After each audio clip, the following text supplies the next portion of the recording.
Hello and welcome again to 10 Things About Writing. Today I'm going to talk a little about editing, not the kind of editing that I talked about before in my earlier piece about editing, but line-by-line editing, copy editing, which differs from structural editing in the sense that you may or may not need a lot of it, but everybody needs some editing, and I always say that as soon as you feel that you're experienced enough not to need an editor, that is absolutely the moment at which you need it most. Now, with me, the challenge is always to try and find a piece of writing which absolutely encapsulates what I'm talking about. And this time I'm using quite a famous piece of writing by Anne Rice, who I am absolutely not trying to ridicule here at all, but it's so appropriate to what I'm talking about and so relevant. It may also teach you a little bit about irony, which is never a bad thing to know. So this is a fairly famous Facebook post that she wrote some time ago on the lack of editing of her later books and why it's a good thing. And because editing is more of an overarching structural process, I can't really say very much about the editorial work of her later books, but I can talk about this one passage. And what I'm going to do is deconstruct it, suggest possible alternatives, and do effectively what a professional copy editor would do with a piece of text of this type. Now, copy editors don't tend to make a lot of overarching editorial suggestions. They are not there to talk about characterization and plot and structure, but what they are very good at, and I'm not a professional copy editor, so I've probably left some mistakes here, but what they are very good at is looking at the line by line, looking at the flow of the phrase, looking at vocabulary choices, looking at grammar, looking at repetition when it's not repetition for effect, and sorting out what has an effect and what actually detracts from what the author is trying to say, and putting forward editorial suggestions. Now, of course, no author has to take editorial suggestions. Authors generally look at suggestions and go, yes, I agree with this, I disagree with that. But it's very seldom that an author says, my work is perfect as it is, I don't want any input at all. This is what Anne Rice is saying. And this is why I think maybe it's a bit of a mistake. So this is the text in its entirety as it stands. After the publication of The Queen of the Damned, I requested of my editor that she not give me any more comments. I resolved to hand in the manuscripts when they were finished, and asked that she accept them as they were. She was very reluctant, feeling that her input had value, but she agreed to my wishes. I asked this due to my highly critical relationship with my work and my intense evolutionary work on every sentence in the work, my feeling for the rhythm of the phrase and the unfolding of the plot and the character development. I felt that I could not bring to perfection what I saw unless I did it alone. In other words, what I had to offer had to be offered in isolation. So all novels published after The Queen of the Damned were written by me in this pure fashion, my editor thereafter functioning as my mentor and guardian. Okay, well, you can start to see perhaps why this is a very fruitful passage to deconstruct and look at. And it's also a very good example of why nobody, absolutely nobody, can do without a copy editor and an editor of their work. So, as an editor, if I were talking about the whole passage, I would say that the whole thing sounds a bit unclear, a bit overwritten, a bit pretentious. That would be my only comment as an editor, because I would expect the line editor, the copy editor, to make the detailed comments. And some people's prose style is quite clear and fluid to start off with. Some people, however, and this is not a denigration of the overall value of their work, it's just the way they are, some people need a lot more line-by-line corrections. When you read a book written by somebody you've heard of it's almost certain that they've had a lot of corrections. You just don't know what they are. You don't know whether somebody's prose style is as clean as the way you have read it in a book, or whether it's had a lot of copy editing, because actually those things, you're not privy to those things unless you've read an unpublished manuscript, or unless you're reading Anne Rice, who apparently doesn't want any interference. So what I think I'll do is I'm going to look at this line by line, and I'm going to try to deconstruct every line and look at what is wrong with it and look at what needs alteration. So this is the original. After the publication of The Queen of the Damned, I requested of my editor that she not give me any more comments. Okay, I understand what this means, but I think it's clumsy. For a start, any more isn't one word, so any more. I also think it sounds a bit clunky. I requested of my editor that she not. Why not just say I asked my editor? Okay, so I'm suggesting here, after the publication of The Queen of the Damned, I asked my editor not to give me any more comments. To me, that's clear, it's to the point, it's grammatically accurate. Because the requested of that someone should thing is a subjunctive. Subjunctives are unwieldy, they sound super old-fashioned, and they also obscure the meaning of what you're trying to say. Next, I resolved to hand in the manuscripts when they were finished.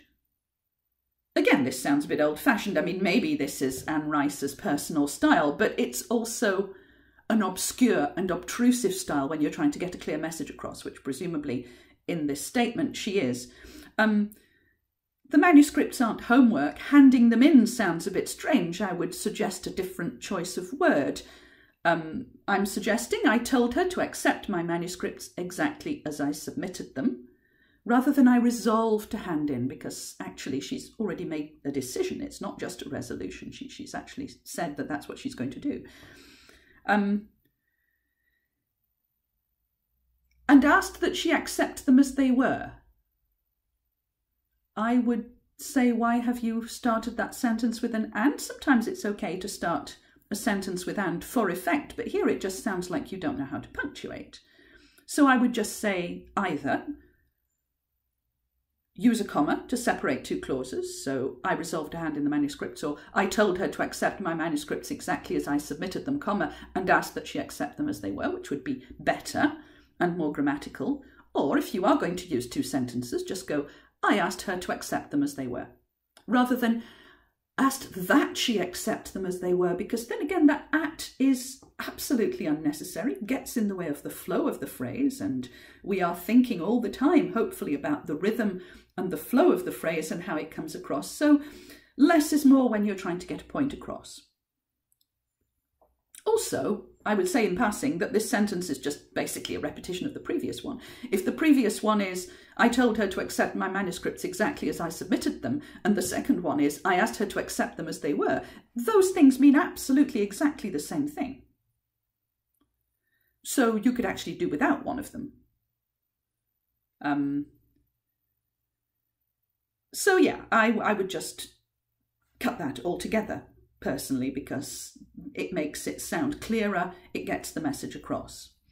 Next phrase. She was very reluctant, feeling that her input had value, but she agreed to my wishes. Okay, I understand what this means. It can still be tightened a little.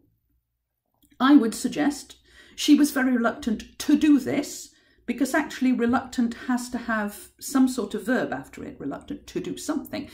Feeling her input had value, I would get rid of the that, because the that doesn't actually add anything. But she agreed. Agreed to my wishes, I think, it's unnecessary. It's much punchier to go, she was very reluctant to do this, feeling her input had value, but she agreed. It makes the sentence shorter. It gets rid of unnecessary words. Unnecessary words tend to make things clumsy, especially when they don't add anything to the feel or the meaning. Next, now this is quite a long one. I asked this due to my highly critical relationship with my work and the intense evolutionary work on every sentence within the work, my feeling for the rhythm of the phrase and the unfolding of the plot and the character development. Right. Well, I think we're getting close to word salad here. It's a long sentence, and long sentences need careful construction. Also, they need to be well thought out rhythmically. If you are going to repeat words, let there be a reason for it. Sometimes it's quite a good idea to repeat words for effect. But it's quite easy also when you're an author not to realise that you're repeating words because you're too much in the moment of writing, which is why you need a copy editor to go, did you really mean to say work 3 times in that one sentence? Perhaps you could do it slightly differently, and then you can decide, did I do this for effect? Did I achieve that effect? Or actually, does the copy editor have a point, and should I look at the sentence again? So lots of works there, lots of ands there, lots of repetition, and also lots of little subordinate clauses kind of tacked onto each other so that by the end of the sentence it's a little bit difficult to remember what the beginning of the sentence was. And there's some meaning problems here. I'm not sure about highly critical relationship with my work, because critical has 2 meanings. Is it critical as in one is extremely self-critical, as in spotting one's own mistakes and failings? Is it critical meaning very important relationship? Which one is it? As a copy editor, I would expect to ask that question and to get some sort of satisfactory answer. And what about the evolutionary work? I'm not sure evolutionary is really the word here. Or perhaps it needs explaining if it is. Perhaps it needs using in a slightly different context. So I'm going to try and translate this because I think this sentence wants rephrasing altogether.